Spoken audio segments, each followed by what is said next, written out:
My name is Heitmann. This is my wife, Burla. We are farming this home place, I call it, and I'm the third generation here. My grandfather and grandmother lived about a mile south of here, just into Kansas, and they had a chance to buy this place in 1903. They purchased it, and then in 1927 my father bought it, and they raised their family here. And then in the 60s I bought it for my father. We raised our family here. And we have 2 sons and 2 daughters. When we got married, that's what we wanted, and we were fortunate to have gotten them all.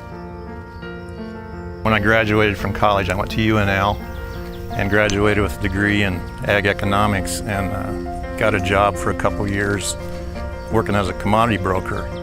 And I just decided that office job wasn't for me, and I missed the country. And I remember the phone call I made to my dad if he could work me back into the farm operation.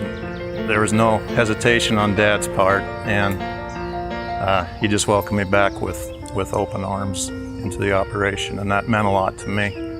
That was back in 1980, and we've been farming together ever since then. I always wanted to be like him. I consider Dad to be my best friend, and I always ask him for advice on any major decision on the farm. We always talk things over. I would recommend Aurora Co-op to anyone because of the good people they have. They care about their customers. They're just very easy to work with. I've always noticed that the Aurora Co-op is run like a family operation. Everybody cared about each other, and they really did care about you. We always got a fair deal, and they always had a smile on their face. I appreciate that.